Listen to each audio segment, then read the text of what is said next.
Jonathan, a lot of uncertainty hanging over Spain's Catalonia region and what it means in terms of relations with Europe and the rest of the world. Let's bring in Remi Piet, a research associate at the University of Miami. Remi, how do you think this is going to play out in the coming days? What will you be looking for?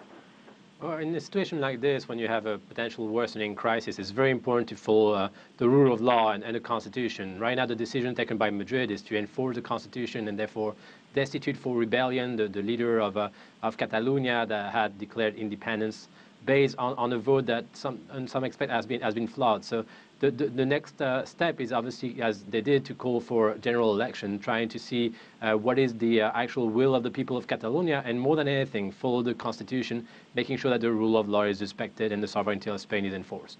EU, the international community, really has shown very little enthusiasm about Catalonia's bid for independence. Does that matter? Well, it does to some extent, and first of all, it was very important for the EU and other neighboring countries, France, for example, to clearly manifest the fact that this is a Spanish internal affair and that they should not step in. Then there is indeed a constitution that should be followed.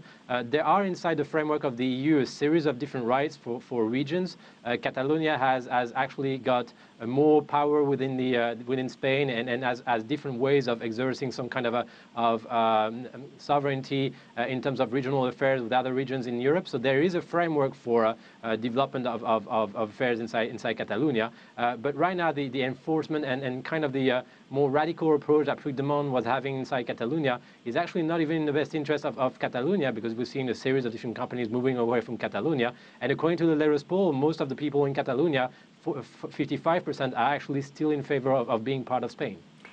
Is there a possibility, or do you envision a scenario where Catalonia could become a fully independent country and be welcomed into the EU? I mean, there is. I mean, obviously, if the secessionists really win those elections in December 21st, and if there's a will from the people for a well-organized, according to the rule of democracy, vote that shows a support to the secessionist party, obviously then that would be a process that will follow its course. There's actually a series of other solutions. It's not either black or white. There's a series of shades of gray here, where you could have some kind of more autonomy, like it was before 2010, when the PP actually changed a little bit the text agreed by the PSOE inside Madrid, inside Spain. But I mean, all will depend on the will of the people in this vote in December 21st. How concerned are you about violence, especially if Spain brings charges against Catalan leaders? Spain's state prosecutor has already said he's seeking charges of rebellion, sedition, and misuse of public funds if they take control of the region's finances, police, and then the state-owned, the publicly owned media there. What's going to happen then?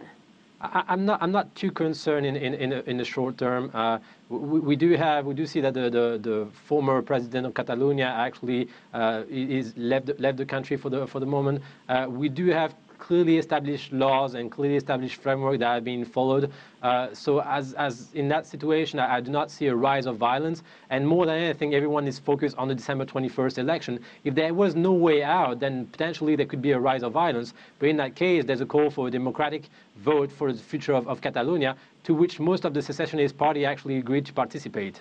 Do you think both sides have made mistakes here, miscalculations? Spain could be blamed for being too heavy-handed with the protesters, in fact, on the day of the referendum.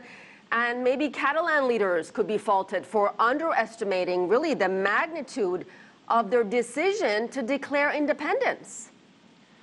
I mean, when you have a situation of conflict such as this one, there's always blame on both sides here. There's blame on the Spanish side of the fact that in 2010 they came back on the text that was offering more autonomy for different regions. So that was the Partido Popular that came back from the text that was decided by the former Socialist Party, which was maybe more fair for regions.